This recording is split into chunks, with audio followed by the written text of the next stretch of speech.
Welcome back to the LCS Proving Grounds. It's a deja vu. Unfortunately, we were not able to get the interview with Will. Some technical difficulties, but stay tuned for that. Going to try to get a conversation with Will after the day is done. But guys, it was an incredible 2-0 from 100 Thieves Academy. Smacks, in a way that I feel like might have been destined for 100 Thieves, as they are the dark horse, right? But in all actuality, it's a little bit disappointing in terms of the way that EG had some advantages, but weren't able to close it out. Did you just call the second seed of the tournament the dark Yep. horse, Mazel? I'm sticking with my narrative from spring. That's it. Okay. I mean, All hey, right, why not carry it over? Yeah, you know what? I'm down for that. They've looked a lot better though, and you can really tell that they're ramping everything back up. I appreciate a lot that Jimmian is just he's just better under these high pressure situations, and he's just able to pull out this entire beast of a player in these elimination games where they're Yeah. at risk of losing and dropping out of the entire tournament. He's the one stepping it up the most. Yep, and it doesn't stop here for them. They have to win on out for the rest of the tournament here. So very True. excited to watch their journey forward, especially with the way that they approach the games tonight. But I am going to bring back Solaria as we are going to crest into our second best of three of the day. Welcome back, Solaria. I do just want to get your quick takes before we get to FlyQuest Academy versus TSM Academy. Any general thoughts from that first game or first series, and especially 100 Thieves coming out with the dub?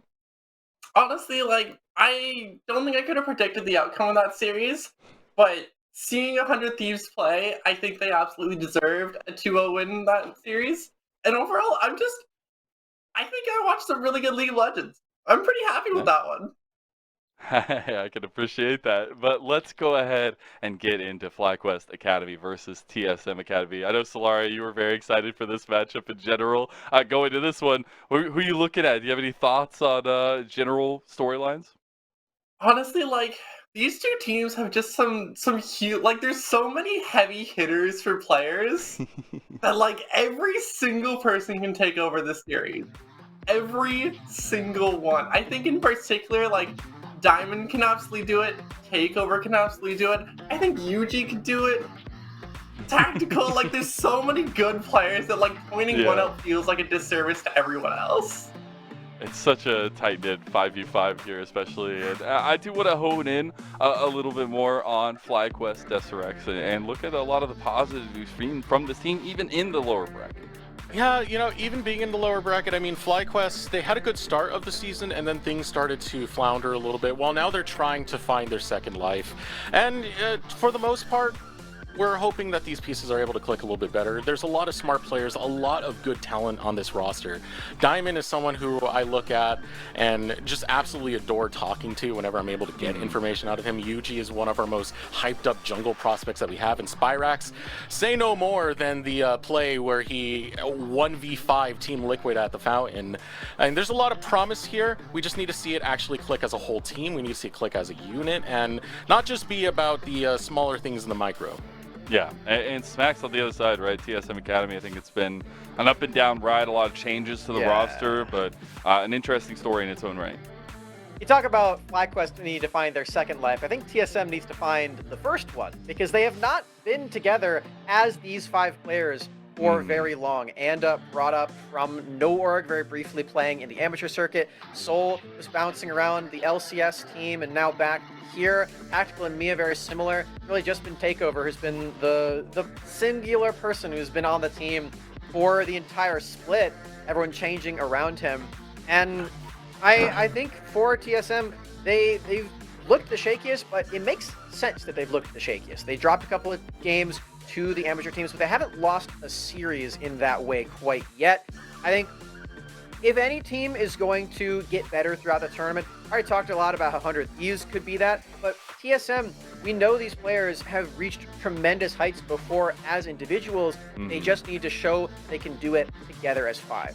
Yeah, and we got to hone in on this mid lane matchup. It's Spyrax versus Takeover. Takeover even bringing, I know you're saying the stability in the mid lane for TSM Academy, but he's actually, even himself gotten some time in LCS, gotten a lot of experience under his belt here, even for a newer player in the developmental scene. And so I love to see this match because he's going against Spyrax, who himself is just the collegiate golden child at this point at Deserex. You got to highlight how important this mid lane matchup is going to be. This is going to be such a a big matchup. Collegiate Golden Child, he's also the literal Emperor of Shurima. Spyrax, I'm convinced that no one else will play Azir like he plays it. He is the Emperor of Azir play and take over the most consistent, as he said, not just literally in performance, but literally on the roster. He's the only one who has stayed there, and I think they're both fantastic players. Takeover plays to his team quite well when he's able to get out of that lane. So does Spyrax when Yuji does plays towards him. So I think this is definitely where the attention should be for this matchup versus TSM and FlyQuest. Yeah, absolutely. Smacks, do you have any thoughts of general, I guess, for Takeover going against Spyrax, the kind of different stories between them? You're calling Spyrax the guy from Collegiate. Takeover spent some time in Collegiate too. Over there at Michigan State University, in the same town that I live. Okay? Takeover. He's also from Collegiate. And Yuji also played a little bit on Bethany. So we got 3 Collegiate players in this series. But the big ones, of course, being these mid laners. They've done so much recently. This clip from Takeover I really liked because he was in the Death Realm the entire time. You can't really tell, but he outmaneuvers everything from Dragoon super nicely. We're going to see some other clips from him too. The Lee Sin kick specifically after this one is insane. And you talk about Spyrax being the Emperor of Shurima. Takeover's got a pretty nasty Azir too. You know, Takeover, I would actually make an argument he's a top 3 mid laner when it comes to Academy. To get even spicier, I would put him in the 2nd place. I think he's 1 below Harry. Those stats, I feel like, very much need context because it's like what we're saying earlier, right? This is a squad that has not been consistent with its roster. It's one of our lowest performing squads, and yet Takeover still has these stats to back it up. Even with everything he's gone through, his Silas play, his Azir play is fantastic. He's got great team fight. You could argue that there are better mechanical performing mids out there, and I will not argue that against you, but I think as a whole package, Takeover is incredibly well-rounded. His mechanics are actually incredible, but we have to shift that focus a little bit more, and we got to talk a little bit more about Mia in terms of the support role, right? We have Diamond versus Mia this time around, but Mia himself has been trying to come into his own to some extent, Smacks. And we see at the bottom there, he's played in 4 different regions. I got the details from one Kelsey Moser, the smartest person in League of Legends esports. The LJL is where he started, then moving over to Challengers in Korea, and playing in LLA, where you can see on the screen, he was known as the best support in that region, then moving up to play with TSM. I know the first few games that we saw of him, kind of a big explosion in the academy scene. It was the Super Week, week 1, they went 4-2. That's this TSM team, and that was a lot because of how well Mia was doing in those games. Been a bit of a tumble since then. You know, they had a lot of roster shakeups and everything, Mia moving up to LCS, but now he's back, and I think him being here is so important for this squad, and maybe their improvement as well, if we could see that today. Yeah, it's so important. And Solari, I know we were hyped up about the first series support matchups, but Mia, got to get a little bit of love from you for him. Oh, absolutely. I mean, honestly, Mia's thrived in different regions, done so well. Had a bit of a shaky start here in North America, but honestly, like, I think he just needs to find his footing. I think it'll come with a little bit of time where he will suddenly become this amazing support once he gets comfortable in this region. Once he gets a comfortable, like, team that's stable, I think he'll come to life. So I'm excited to see what comes. It's really exciting, especially just seeing the development in a little bit of time, even with the crazy trials and tribulations that TSM Academy has kind of thrown his way. But we do obviously, you know, want to focus in on that support matchup a little bit more. Maybe a little biased because Solaria is here, but Diamond himself, we got to talk about this player, right? Like, he has been not only such a personality standout for me, but for FlyQuest Academy, he's been such a rock for this team, Solaria. I feel like Diamond has been like the veteran player that's been there for so long that he's like, I keep saying it, but the glue that keeps this team together and just keeps moving forward. But also, like, I'm a little biased because Diamond is also a Tom Kench enjoyer in every situation. That, like, I love Diamond. I'm all for it. I'm really happy to see, like, him doing well in this stage. And, you know, his his early season performances, I feel like were absolutely fantastic when we did see that side of FlyQuest, especially when we had the wave of Kalista Renata. He had great answers to it, like taking stuff like the Janna, for example. Now, towards the end of the season, he's gotten much better at changing up his style and going more for tanks, doing a great job of protecting Tomio with the Tahm Kench. His Nautilus and Blitzcrank were a complete joy to see in the Immortals and Dignitas games that he was able to get it. So I do love Diamond. I echo you completely, Solario, when it comes to that sentiment. It's always incredible to see Diamond working with his team, but also just how well spoken the guy is in terms of how he approaches decision making, how he approaches team. We actually got to hear a little bit more about his team from him, so let's hear from the man himself. I'm pretty proud of my teammates for like being at the level they're at from where they started. I think like for example my mid laner was getting like kind of fisted by like the other mid laners at first, and now he's like one of the top mid laner in the league.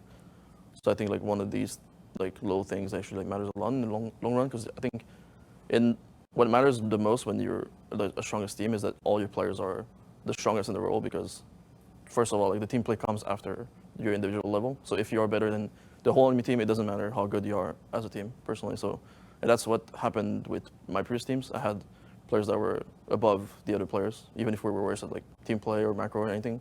We were just better as like 5 players, and I think us leveling to that point, and like for like players improving, like for example my mid laner and my jungler playing a lot better, I think that's like one of the things I'm most proud of my team.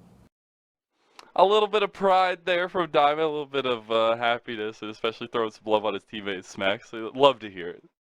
Yeah, I've said this a bunch of times. It probably sounds like I'm a broken record, but player improvement is something that I absolutely love tracking all throughout the entire year of Academy and Amateur and Proving Grounds as a whole. And the fact that we do get to see that so directly with a team like FlyQuest, who didn't really change their roster that much. They had a top lane swap. Everyone else has been the same all throughout this entire year. Have to echo his sentiments that UG and Spyrax are really becoming great players in our ecosystem, and they just started this year. So I've been really loving watching FlyQuest Academy this year for sure. Well, we're going to have to love how it comes out on Summoner's Rift, because we are ready for Champ Select for our first game of our second series. So Desrex, Max, let's have some fun. All right, thank you, Mazel. And now let me look at my patch notes. I'm out of stuff, Smax. I'm out of stuff on this one, so unfortunately... That's okay. Can't refer to that. It's okay. We can focus on to the game, because when it comes to these two teams, I do feel like they're in very similar places, all things considered. You know, FlyQuest had a very rough end of the split. Did find a little bit of bounce back in the last week. TSM, so many roster changes. Both of these teams, it feels like they're trying to find some sort of identity as they come into this game and look for the next step into the Proving Grounds. Well, seems to me like FlyQuest's identity is first picking the best champion in the patch right now. And that is Poppy. Yeah. Poppy in the jungle. Undisputedly the best performing champion in Proving Grounds so far, especially now that Kalista no longer exists, really, because of the patch change. Poppy unnerfed on this patch. She was already the highest pick fan champion, and she already had a ridiculous win rate of, I think it was like 80. I have the number here somewhere. I don't know. I'll look at it later, but it was like 80%. And yeah, this champion's really good. It clears the jungle very well. You can actually kill AoE camps even though you're a burst champion. Thanks to your Q, you can one-shot the Raptors effectively. So this champion really does everything, and UG is a jungler who can really take advantage of that into Anda. I'm looking forward to seeing this. I'm loving this. I'm loving this already. Tactical and me are throwing down the gauntlet. They're taking the Draven and Renata. So going for a kill lane, once again, I mean, Tactical, it's a very experienced lane. He's a very experienced player in that regard, since he was called up back, what was it, Team Liquid he was pulled on to. Mia, absolutely phenomenal on that. Had a great performance at the start of the split. Sadly, we didn't get to see as much of that later in the split for Mia. But this duo together, man, when they do click and when they are able to get those kills, I mean, these two champions work so well for that regard. Yeah, that lane is so lethal. We saw it very early on in the Evil Geniuses series, last series against 100 Thieves. Didn't quite click in the late game, but that lane, man, that lane was crazy. And they're going to be into the exact same matchup that we saw BMFX and Busio play. It is that Aphelios and Lulu together. It's going to be very similar to what we just saw. Draven and Renata have a really strong early lead that they can bring, so they just have more damage. And wouldn't you know it, TSM Academy are copying the exact same draft as Evil Geniuses in the last game. Yeah, please, you know, you can copy my homework, try and make it look different. Nope. But he's getting locked in, but it's the same strategy that we saw. It's the focus the bot lane. Get the Draven going. You have very easy point-and-click crowd control. And this is being played by Anda as well. Someone who's rather newer to this team, but definitely not newer to the level of competition when it comes to the Proving Grounds, is a champion in that regard. You know, with the Renata and the Lulu locked in, we're still very far away from getting a bingo on Solaria's sheet, which I'm pretty bummed out about. I was hoping for some more, but we're just repeating the same champions again. Maybe TSM can go for the same... Oh, they can't. They can't go for the same exact draft because Lissandra is banned. So they can't fully copy ZZ Legendary's homework, even though Xmithy might be a big fan over there. Yeah, they still have the Sejuani at their disposal, but they can't be the full lockdown team. And I like that better because the big issue with that comp was that it didn't deal enough damage. And now you have an opportunity for Takeover to deal that damage. So I want to see what Takeover is going to go for. He has, as you said, he has spent a lot of time on Azir as well. That champion not going to be on the Rift due to the ban that came out. So what's left in the mid lane? Pole Silas is one that we saw last time get picked up by Jimian as a pretty good response. Looking at what else has been played by Takeover thus far, he can play into that assassin role from time to time. LeBlanc and Akali are within his wheelhouse. They're saving that counter pick for Takeover as they'll grab the Orin. Yeah, the Silas is still available, so if Takeover wants to go for that one, he certainly can. Save and counter pick. I love that for Takeover. I remember back when he started playing on TSM Academy, when he and Sword were subbing in and out, he was the guy to play the assassins. He would come in, play a game of Akali, then it'd go right back to Sword, and then they could like keep playing very different styles for this team. It looks like it won't be the Silas if that's going to be the blind pick for Spirax, but we know he has all those assassins at his disposal. I think Takeover's Akali is like the best in the whole tournament, so I would love to see that. All right. Drum roll, waiting for the lock-in so we can see, we can hope, and cross our fingers, Summer. We get to see that Takeover Akali. Couple seconds on the clock as Silas is going to get locked in. Nothing too surprising right there. Some good ultimates to take away. Hostile Takeover, Cease and Desist, Call of the Forge God. Great tools to have and gives a very strong team fight and late game to FlyQuest Academy. But the question is, Smax, what is Takeover taking? Got all the options in the book, other than Lissandra, because that one was banned away. Orianna would probably be the most boring of them all, but it would also make the most sense. And yeah, that's going to be the lock-in. All right, well, it's not really a Takeover champion. When you think Takeover, you don't really think Control Mage Utility Champion. But that's okay, because you've got more teamfight damage. This way, you got a lot of magic damage in specific, and you have a champion that can really link up with Vi and combine the ultimates super, super nicely. You have that Cease and Desist to deliver the shockwave onto this backline. And the big thing about Cease and Desist, it's unstoppable. So even if Poppy's got her W up, you're still going to get that ball through to the enemy team. It's still just so weird to me, though, because, as you said, it's not a Takeover champion. He only played this within the first week of Academy against Dignitas, and then has never played it again, has just kind of jumped around between Silas and Azir. So going into rather older grounds this time, the teamfight potential is really nice. That ball delivery of the Cease and Desist, phenomenal if you can get it there. But we'll have to see as we do load into the Rift, and it's elimination. It's the lower bracket. Both of these teams got to perform. They're both going through some level of turmoil. FlyQuest not performing to expectations despite being that returning roster, with their top laner being the only thing that got swapped out. TSM, so many different roster changes. It's hard to tell where they should actually be in the standings given their performances now in Proving Grounds. And, you know, the only thing that can really tell is if this match heads underway. Yeah, we'll see if it all pans out for either of these teams, really. I think for TSM, they've got, I don't want to say they've got less to lose here, but they've got less expectations on their team, for sure. Compared to what they've been able to do this year, there's been so many roster issues. I know that the players on this team, they shouldn't feel too bad about what's been going on behind the scenes and everything. Everything is in turmoil for TSM. If they keep getting these wins, that's huge for them because that shows they can overcome that. But I think a lot of people are expecting them to kind of struggle.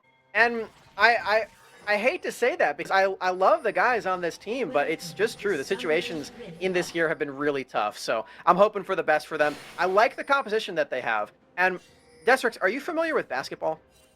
I am familiar with basketball. Why? Okay, Are we getting to me, are we making TSM Oriana jokes? TSM drafted a really good basketball, in my opinion. As Mia, well, You know, this is Only a Mia's pretty gonna good survive. football team. That was a good tackle that came right out. And the flash coming out from Tomo. That's first blood coming out for FlyQuest, Max. What an Yeah. interesting first minute to this game. yeah, that's pretty rough for Mia. Flash as well. I mean, he got Tomo's flash. Yay! He 80 carries flash, guys. Let's Yay. go. Let's go bot lane. Please, anyway, Anda, please, let's no talk about flash, something that's- please, Anda, get over here. Let's talk about something that's more fun. I think Oriana would be the best basketball player at the 1 for the entire league roster. The perfect point guard. You throw the ball to everybody with perfect precision. You can call the shots really nicely. You're a big control mage. I think it works really well. And I think they have the best 5 in the game in Ornn. Big You know, and Max, bulky at the scaling. I appreciate you. I just wish my name was Cubby, and I can appreciate this a little bit more. Cubby's the golf guy, the baseball guy. I don't know. He probably knows basketball too. Who He am I probably kidding? knows all sports, come on. He's just the sports guy. He's just Somebody out there in the competition guy. chat knows what I'm saying, and they're going to agree with me. And for you, person in chat, that one's for you. I hope you enjoyed it. So now for these earlier stages, we did set up the expectation, right? Anda has to focus towards his bottom lane, has to make sure that Tactical and Mia do well. What's the expectation for Yuji being on this Poppy, who plays a completely different role as compared to the Vi? So the biggest things with Poppy, I already called her the best champion on the patch, and that's still true. Absolutely. The reasons that she is that, she has excellent early game. You cannot dodge the E tackle onto that wall very easily, as we already saw with Mia falling victim to it at level 1. It's really difficult to avoid that. You need to flash with perfect precision. She also counters all the dashes in the game that are not unstoppable, and there are a lot of them in the game of League of Legends. I don't know if you've noticed here, Destruct, but pretty much every champion that comes out has a dash. And Poppy is really good at stopping those dashes. The other thing, she can continue that crowd control chain very nicely. She has the slow on her Q, she has the knock-up on her ultimate. She is just a one-girl wrecking crew of just demolishing one single target and doing it as early as level 2, really, if you can take that E. So that's why this champion is so good. Her clear speed is also great with all those tools, and yeah, it's a crazy champ. Frustration comes in when Soul blows the Ornn horn, and then what happens? Poppy's right there. Yuji just says, nope, nope, no ults for you. No ults for you. The same thing with the Vault Breaker. Can thwart that quite easily. So good protection for the backline as Yuji will be pathing over towards this bottom side. Both junglers going to meet each other, but no one really looking to get a little bit too frisky yet. You have Anda, he nearly cleared out his entire jungle, went for the Scuttle Crab instead of his own Krugs. And he'll go to try to double Scuttle, I believe. That's what his idea is here now. I think that Yuji started on his top side. Oh no, he still has his Raptors up. Okay, so he must have started Raptors. I apologize, I was talking about basketball. This is why you don't talk about sports. Just might miss where the jungle clears are going. I got a dunks of My our bad. own over here. And is still pathing over towards that top side. And yeah, he does get that double scuttle. Some of that, I believe they did see the positioning of where Yuji was. And, you know, Vi was one of our classic kind of level 2 champions, especially back in, what was it, season 5, season 6 days. One of my most beloved comes to this champ. But look at this knockup coming out here. Soul getting the flash out of Kumo, and who's waiting in the wings? It's Anda. We have Kumo already worse for wear in this top lane matchup against Ornn. It's not going to get much easier for you. You've got some ranged harass, but Ornn is the Titan when it comes to that late game. The scaling is huge, and if TSM is able to win this matchup in just the 1v1, then Kumo has got some big hurt coming for him. He's not going to be able to do his job nearly as well as his team needs him to. Here's what we wanted to see, though. Yuji making sure that Soul is maybe checked a little bit. Soul is a rather safe player. That's the one thing that was really noticed about him in the earlier stages of the Academy Summer Split, is despite going against all these very, very big names in Academy, like Tenacity, like Bob Jenkins, for example, if Soul would lose lane, Soul would lose gracefully. Not really bleed out too much. Play weak side incredibly well. When Soul would carry, basically through the tank role, do an incredibly good job on that. So Seoul kind of has the best of both worlds into that regard, surviving a lot of these early onslaughts that are going to be coming from FlyQuest and UG. Just have to make sure you keep a close eye on where UG's pathing. Yeah, you definitely casted a whole lot more Soul games than I did this split, but let me tell you, Anime Girl. I know a thing or two about Anime Girl. And Anime Girl in Amateur was the best tank player that we had in that top lane. He would so consistently win lanes on Dr. Mundo as well. Please play Dr. Mundo. I would absolutely love that. It'd make me so nostalgic and happy. But yeah, I remember he's that a big Ornn so player. well. Yeah. I remember that so well, Smags. It's not even the last spring split. That was Anime Girl on Immortals AoE. Wildcard back in the UPL. That was the same exact thing for Seoul. Such a good tank player. Back in UPL, there were only 2 top laners who really stood out. You know, one of my personal favorites, my bud, will never shut up about it, but Anime Girl was another one. And now FlyQuest setting up for this bot lane dive, but they don't realize Anda is here, going to find that out right now and saying, nope, we don't like our odds. And even with the cheater button that Spyrax got to press there, they don't go for the dive. The cheater button, of course, being you get cease and desist before the guy who drafted Vi gets it. Spyrax level 6 before Anda. But they don't go for the dive. That feels so bad. They call it out. Yeah, it really does, but it makes sense. Like, Silas has got to have it all. No, it doesn't. How can Silas do what Anda can't do yet? Anda has not learned the ways of the cease and desist. Magic. You know what Silas always reminds me of? Is Tai Lung from Kung Fu Panda. You seen that movie? I have seen Kung Fu Panda. I don't remember the names. You know, I'm just gonna Google Tai it right Lung now. is the tiger. Yeah. Oh, okay. He's the one that was in like the prison, and he did that whole fight scene with the chains still on him. Yeah. And he's like beating everybody up, and he like ascends this like massive tower. That's what Silas reminds me of every single time. And Tai Lung is one of the coolest villains of any movie I've ever seen, and it's Kung Fu Panda. What were we talking about? Silas. Oh, okay. That's how we got back over here. Yeah. I don't talk about things for nothing. Okay. I was just making sure. Because I got a little bit too immersed to some of the Kung Fu Panda lore. I got to get re-immersed back into the League of Legends lore. Yeah, my bad. You know what's interesting in this lane? This bottom lane, I should say. Tactical's actually down 10 CS.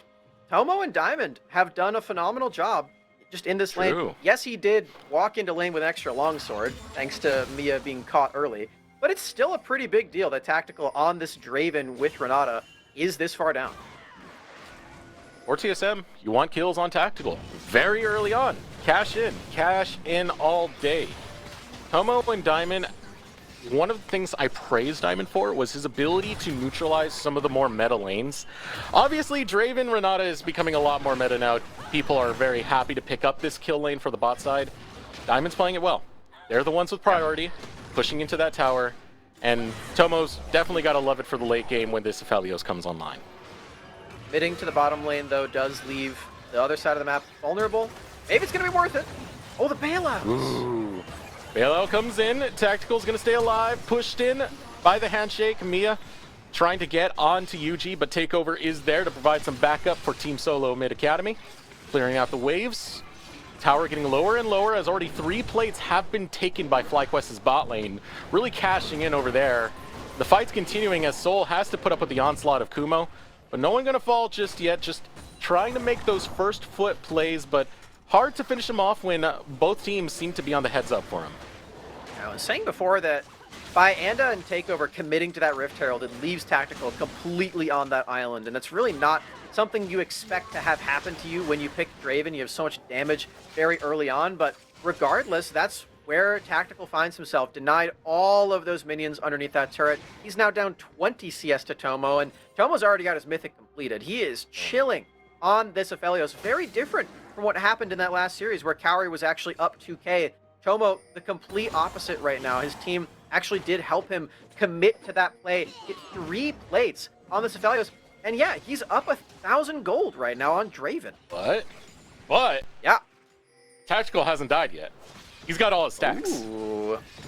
Tell So me he more, can- Deserox. He can close that. All it takes is one kill, one axe in the right place, and he might be looking to find it right now as he will challenge Tomo in the 1v1, but Tomo says, I got Gale Force, I got a Mythic completed. That's the wrong choice.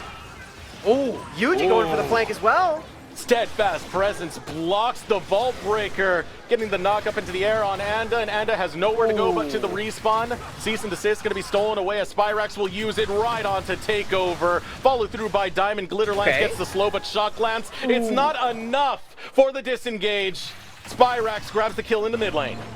Oh, it's just far too clean as Soul. Gonna force the flash out of Kumo. Not a full team wipe quite yet for FlyQuest Academy. They're not quite so lucky in the top lane 1v1, but the bot lane 1v1. Holy moly, Tomo executing Tactical with his Gale Force. Both summoner spells popped. Tactical doesn't even use his cleanse right there. He doesn't think he needs it. We're gonna watch this one more time. This is the item difference. Fully realized. It's Serrated Dirk and Vampiric Scepter. That's all Tactical has against the Gale Force. Yeah. And you can see Tactical, he does deal some damage, but this is super creative from Tomo. He actually uses his purple gun to make Tactical drop an axe, forcing him into a really uncomfortable position, and then flashing forward as he's on the escape. You never really want to be on full retreat as Draven. You can't do a whole lot when that happens to you. So that's the curtain call for him. As on the other side of the map, and he gets the bailout, but it's way too early. They're actually able to wait it out. You can't really do anything on this play, not to mention Spyrax, again, using the cheater button. He can use Assault and Battery or Cease and Desist. Much better. FlyQuest 4 kills out early to start this early game the way you want it to be started. You've stopped the Draven. Those stacks I was talking about, Smacks, I already cast a curse that. Tactical will lose out on some of those, and Tomo's cashing in big, and so is the rest of FlyQuest Academy. They're going to try and transfer this over to the Drake, while TSM have no foothold there. They have no agency there. They might not even have agency underneath their own tower, as Yuji and Diamond will stock Tactical. Yeah, Tactical, he knows. He knows something's going on. There is perfect vision here for FlyQuest up until that ward was just placed. Actually able to clear it out, so the perfect vision continues. And they know nobody is there contesting at all. Even with Rift Herald, TSM can't get that first turret just because of all that power in the bottom lane. Look at this. Spyrax will not get the dash onto Anda. Was waiting for that sombrero shockwave to come out, and then you can make more basketball puns onto that. Fortunately, taking a look at what's happened, I want to bring it back to the bottom lane. Let's look at that gold. Tomo just cashed in on first brick. Has 2 kills with them. Wow, almost 2K separating. It's only 13 minutes, Max. Yeah. This is not where you want to be as Draven. I've said that a few times, but it's still true. And Draven's not a champion that you can really come back on most of the time. If you're down this much gold and you lose all of your cash out stacks by dying, yeah, it's not going to get easier for you. It's only going to get harder. He gets outranged by Aphelios too, like, this is not good. Worse. Not cozy. Not cozy at all. Tomo and Aphelios, very cozy though. Very, very cozy with all the gold he's been able to grab in. For the rest of FlyQuest, looking for the next point of attack. For TSM, it's kind of recovery. And they're starting this off by sending Tactical and Mia to go meet that exchange that's going over towards this top side, because they very much value that Rift Herald that's going to be spawning soon. Again, it does give 200 local gold. Could be a way back in for TSM to close out this early lead that FlyQuest have gotten. You're going to have to overcome this bottom lane pair again, though, because you can already see FlyQuest. They've got that pair up here. They want to contest for that Rift Herald. And I don't know if Tactical can really do a whole lot against this. Tomo, he's already working towards his second item right now. And he's landing these Calibrum shots also. That's a bunch of extra damage here. Yuji even showing his face. Yeah, TSM knows. They're not going to have any business contesting this at all. Tactical, you might want to play it a little bit more safe because Yuji is waiting and he's ready to go. Tactical into the wall. Will not fall just yet, though. Whirling Death is going to come out, return some fire onto Tomo and Yuji. But there's the cease and desist. Ultimate channel by Anda. Returns fire with the shockwave takeover. Will grab that kill, but Mia falls low as Spyrax runs right into the fight. Has the shockwave taken away, but can't get the root onto Mia, so can't continue the fight for FlyQuest. Ooh, Spyrax doesn't have flash quite yet. He's really close to it. I think they could actually keep this one going if Spyrax wants to, but they don't. We get to see the full basketball joke come to fruition. Takeover. He's the point guard. He sets up Anda for the layup right there. Beautiful. I love it. I love you, Smacks. We're I love following you this too, through. Deserex. Keep our continuity in the narrative as well as the puns that come out. Oh. Uh-oh. Uh-oh.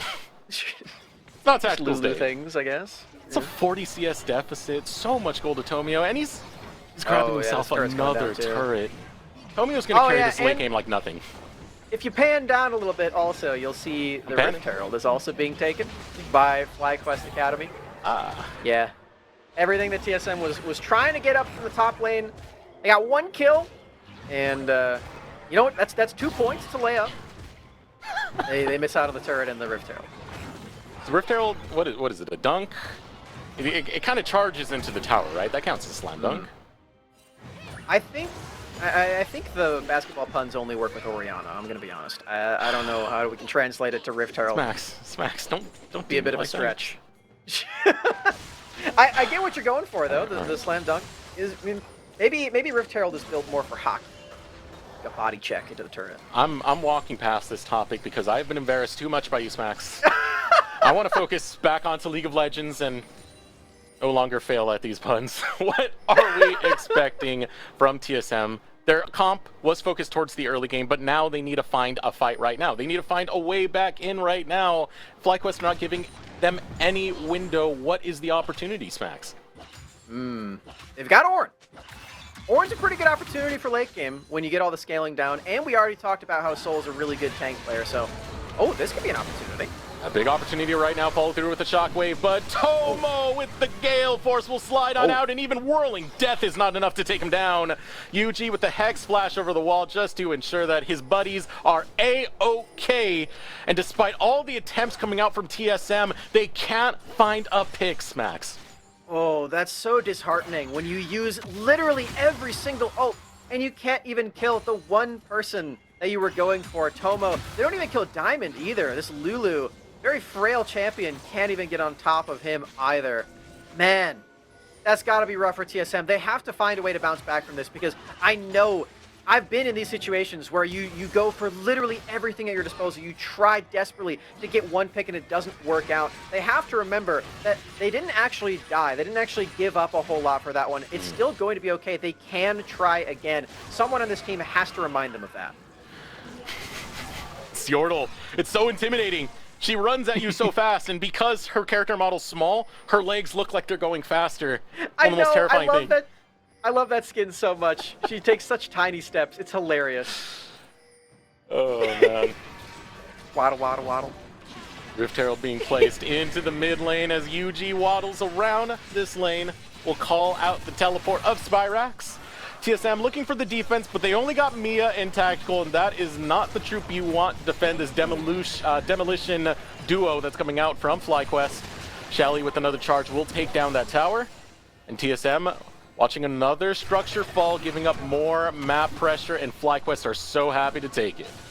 TSM have nearly all their ultimates up again. They can try this execution one more time, but Spyrax, he took the biggest one of them all. He has the Ornn Horn on his own person, and TSM deem it unworthy of a chance. They don't actually go forward, giving over an opportunity to give some more kills to FlyQuest. They instead take what they can, get a mid lane turret, and walk away.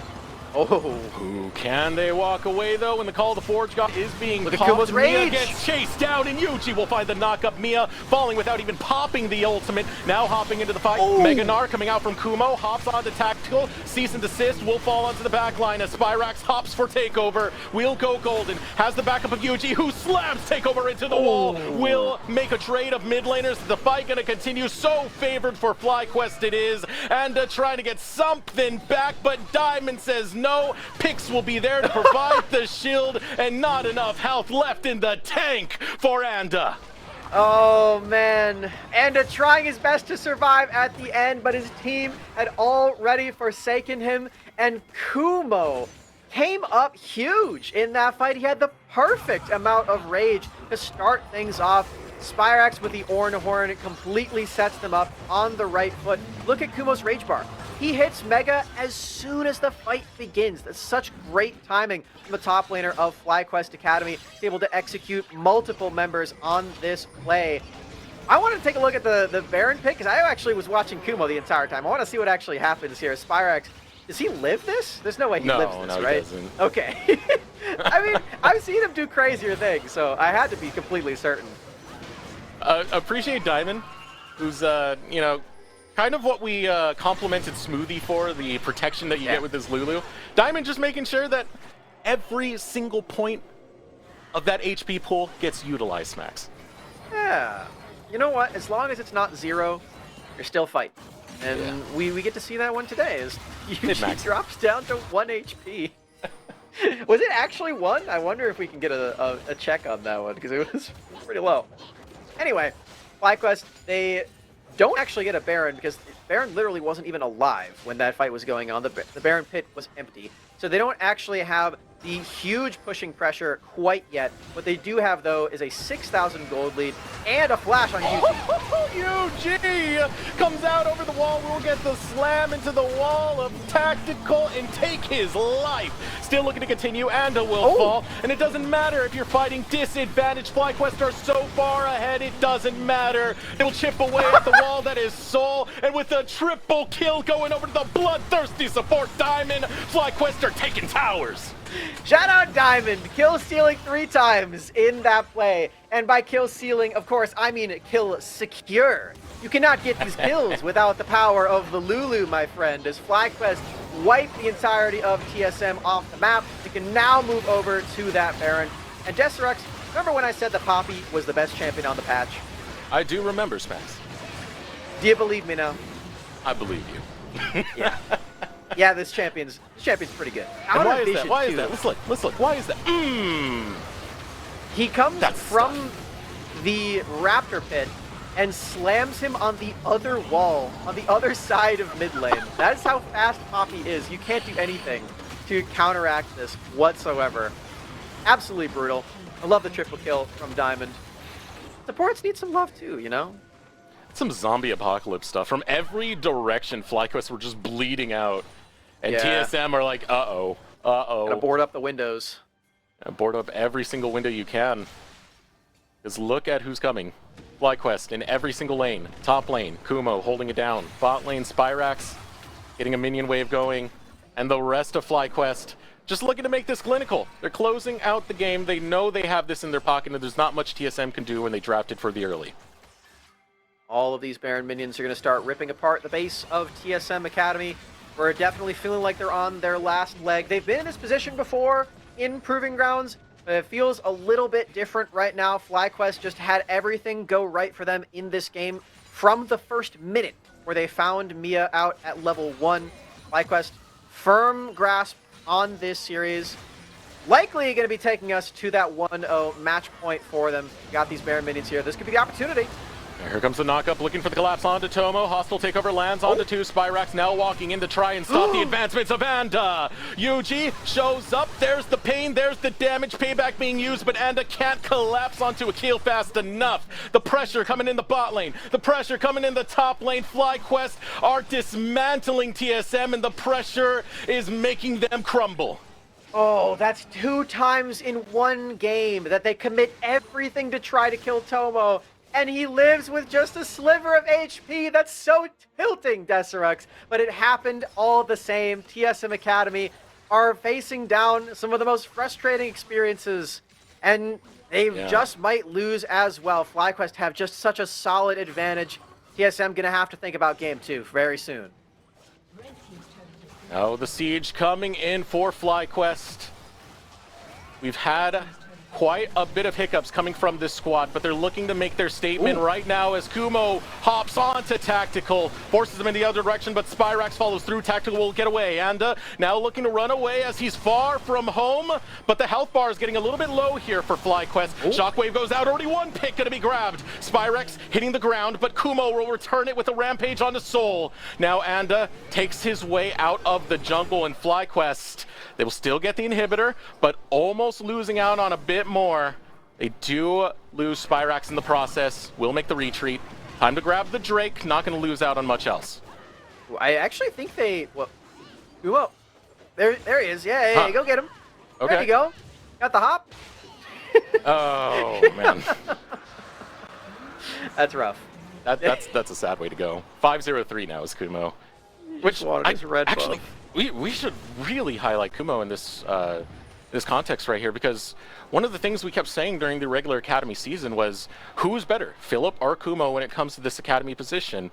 And it didn't feel like Kumo was standing up to the task. It didn't feel like he was doing too much for this squad.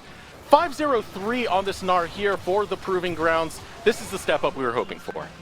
Yeah, I mean, to be entirely frank, like FlyQuest made that decision for their split. They put Philip in for the entirety of the regular season for Summer Split. That's not our opinion. That's just what FlyQuest decided to do. So the fact that Kumo he knows that himself as well. He has to live with that, and he has to keep trying to put his best self forward. This is feeling like his best self right now. Yeah. 5-0-3 on this Gnar. The team fights have really come together for him. I'm really loving this look for him, and you know that he's got to feel really good about his performance, at least for this game in Proving Grounds, helping his team bring themselves towards that next step. And the amount of times he's flanked Tactical. Ultimate use there for Yuji, making sure that Tactical can't even defend. But here comes the engage. Anda coming from the back lines. Call the Forge God going to be used, but Spyrax is the one utilizing it. Now Anda jumps in, but he's in the middle of 4 of FlyQuest, and they will take him down in record time. Tactical steps up and gets put down. 2 down for TSM as FlyQuest are knocking at the base. Another inhibitor falls, and they're looking to make it in every single lane. Spread now for these inhibitors right now. Spyrax dealing quite a bit of damage, and Soul takes the bait. Oh, he's got to flash out. And that's going to be both of those inhibitors down. All 3 are dead. TSM, what are you going to do now? All the super minions are here. 10 seconds on the death timer for Anda. FlyQuest, they're not going to close this slowly. They're just going for the end right here, right now. Nexus Tower number 1 goes down. Kumo will not land the ultimate on the takeover. Flashes away just in the nick of time. Nexus Tower number 2 down. With all 5, they can just hit this Nexus, and TSM cannot respond fast enough. FlyQuest take game number 1. A clean one to start off the series here for FlyQuest Academy. And I am continuously surprised here by Kumo's performance on that Gnar against one of the premier tank players that we have in the Proving Ground space in Seoul. We've seen him carry so many games on this Ornn. Kumo overcame that in the lane. He played this Gnar very well. He got to that team fight stage, and he performed. That Gnar was really, really nice. The timing on those ultimates was beautiful. And it's not every day that we get to highlight him as a player in this team full of players that do very, very well for FlyQuest, but this is the game to do it. Yeah, and not just that. Tomo and Diamond in the bottom lane, they went against a kill lane in the Draven Renata, and Diamond just completely stops that, puts a brick wall right in front of its face, and lets Tomo get the greatest success possible for the late game that you want for an Aphelios. So all this setup works so well. Of course, Yuji, some of those flashy plays, man, over the Raptor camp, rocks cross country and slams Tactical into the wall. Stuff like that, you absolutely love to see it. We are going to take a moment to throw over a short break, but we don't want you breaking away. We don't want you stepping away. We do have a little documentary that's coming up right now, so be sure to stay tuned and take a look. I live in a city called like Ulaanbaatar. It's basically the only like big city in Mongolia, and I'm from there. My parents like didn't like that I played like league at home, so I spent most of the time at like PC Banks, I think. After school, I always used to like go with my friends there, so I was always with my friends at PC Banks. I was playing on NA, and I had like 230 ping on NA. I think first time I reached like Diamond on NA, then I just knew that I could play on other servers and I could play on low ping. And when I started playing on US, I think I was like stuck around like Masters, and I think then I instantly got Challenger. When I was in like high school, I really like wanted to study like in NA. Missouri Baptist University first like allowed me to come here. They gave me like a good scholarship. Then Bethany gave me an offer, so I just went there. We were debating on whether to get like a veteran jungler or a fresh rookie jungler, Yuji, and I sort of had to say, hey, might as well just try out the rookie jungler. And I think the rookie junglers that has like no competitive experience, but has a lot of mechanical prowess. They're very malleable in terms of like how they can learn. So we went along with that route. From the point that Yuji started in his career, like he was a new player that literally never played competitive, quite literally. Like I think only thing playing amateur, like in a random collegiate team, is considered like competitive for me. I thought that like where he was mechanically and like the way he was like as a player for having no experience before, I thought was pretty impressive. So I think if you're building on top of that and like this is your starting point, I think you have a really good start basically. So that's why I thought Yuji was always like at a good start in his career that you could only go up from there.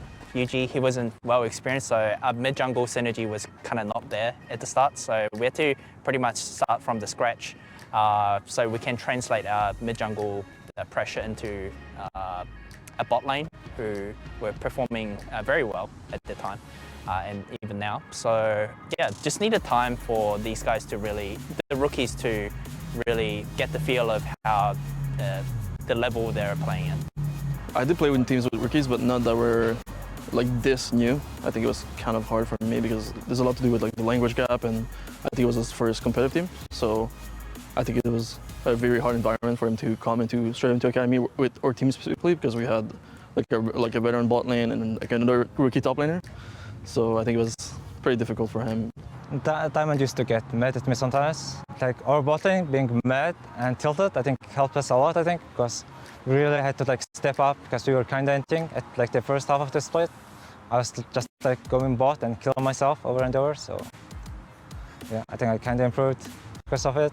I think now like they actually are fine by themselves, like they can just let them be pretty much, but before it was pretty difficult, but it's been getting better, so. I think start of the year it was like, I guess, a bit scary, I guess, because I think Philip and me, every time we make mistakes, we get like yelled at, I guess. Yeah. Right now, I think it's fine. I think we are just making fun of it, so. Why did you flame me, Yuji? Like, I was watching your interview, you just flamed me the entire time. When I think about it, I think it was between you and Tomo. It was like, I think 50-50. Yeah. Yeah. I honestly, Tomo's kind of a demon, I'm not gonna lie. Like, yeah, he was taking my camps today. Like, my grump was gone like twice in a row. Yeah. One for a good day. Yeah, it's actually one for a good day. I think Yuji improved a lot, and he's gotten a lot better since the beginning of the split. I mean, Yuji was pretty insane in every game that I play with. I think mechanically he's a lot better than I think almost any other jungler in Academy. Like he might even be like #1, like mechanically. Yuji is a pretty quiet guy. He's a bit similar to me, but I'd say a bit more quiet. And maybe English being like his second language doesn't really help. In fact, I'm pretty sure he only started speaking English like last year or like 2 years ago. But so at the beginning he wasn't like too talkative. Something I like about him is like I can feel like I'm kind of getting, if I talk to him more, he will open more, and like I have to like get a lot of answers out of him, but when he does give me an answer out of his own will, it feels like it's like really meaningful.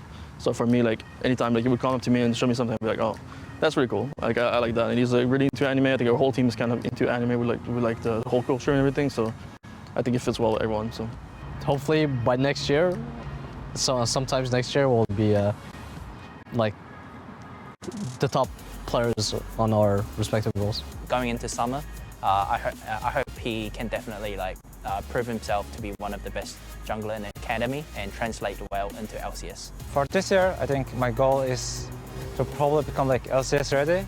Just be like top jungler in academy. I think that's my goal.